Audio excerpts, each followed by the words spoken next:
할렐루야, 오늘은 신명기 8장의 말씀을 함께 보도록 하겠습니다. 자녀를 키우면 이런저런 고민을 많이 하게 됩니다. 원하는 것을 무조건 들어줘서도 안 되고요. 그렇다고 무작정 안 된다고 할 수도 없습니다. 잘못을 했을 때 어느 정도까지 혼을 내야 되고 어느 선은 봐줘야 되는지 이런저런 생각이 많습니다. 왜 이런 고민을 하죠? 사랑하기 때문입니다. 잘못을 하면 혼을 내서라도 그 잘못을 바로 잡으려고 합니다. 그래야 바른 아이로 자랄 수가 있기 때문입니다. 오늘 본문은 하나님의 마음이 이런 부모의 마음이라고 말씀하고 있습니다. 5절에 보면 이렇게 말씀합니다. 너는 사람이 그 아들을 징계함 같이 내 하나님 여호와께서 너를 징계하시는 줄 마음에 생각하고 하나님이 이스라엘 백성을 징계하셨습니다. 이유가 뭐죠? 부모가 자식을 징계하는 것과 같습니다. 사랑하기 때문입니다. 사랑하는 자녀가 잘못된 길을 가는 것을 보지 못하기 때문이십니다.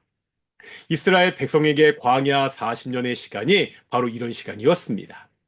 가데스 바네아에서 이제 조금만 더 가면 하나님이 약속하신 땅 가나안 땅으로 들어갈 수 있었습니다. 그런데 여기서 이스라엘 백성들이 범죄하죠. 하나님을 온전히 신뢰하지 못했습니다. 가나안 땅에 있는 무서운 족속들을 보고 겁을 먹었습니다. 그들과 자신들을 비교해 보니 자신들은 메뚜기 같아 보였습니다. 하나님을 믿지 못하고 하나님을 원망하고 말았습니다.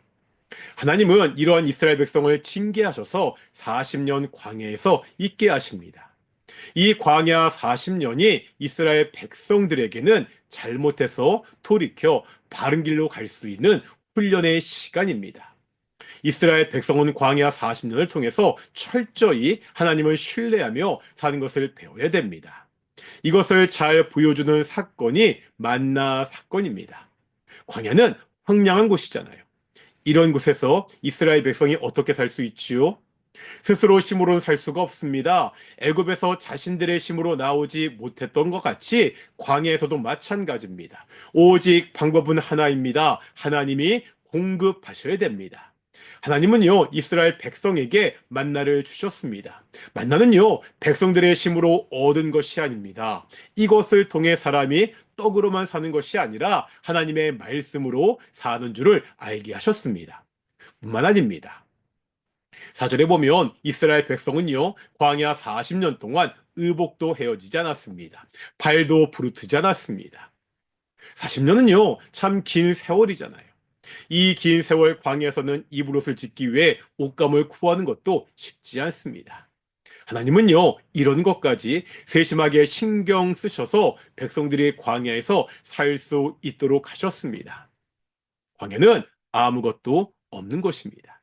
하지만 이스라엘 백성에게 필요한 것은 다 있는 곳입니다. 왜지요? 하나님이 공급하시기 때문입니다.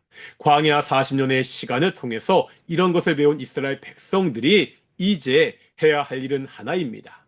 6절에 보면 이렇게 말씀합니다. 내 하나님 여호와의 명령을 지켜 그의 길을 따라가며 그를 경외할지니라. 자신의 생각대로 살지 않고 하나님의 명령을 지키며 하나님의 길을 걸어야 됩니다. 그럴 때 축복이 있습니다. 하나님께서 아름다운 땅으로 인도하십니다. 우리가 살면서 하나님의 징계를 받을 때도 있습니다. 우리 삶에 광야의 시간이 있을 수 있습니다. 이 시간을 통해 배워야 하는 것이 있다는 거예요.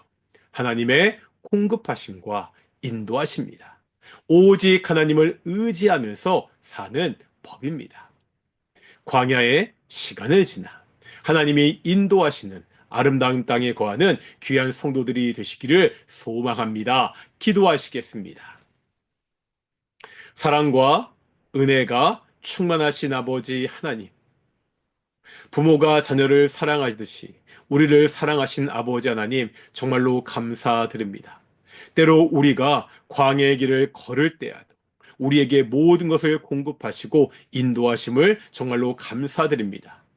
오직 이 하나님을 의지하고 이 하나님의 말씀대로 살아가는 귀한 성도들이 될 수 있도록 인도해 주시옵소서. 감사드립니다. 이 모든 말씀 예수님의 이름으로 기도드렸습니다. 아멘. 마치겠습니다. 샬롬.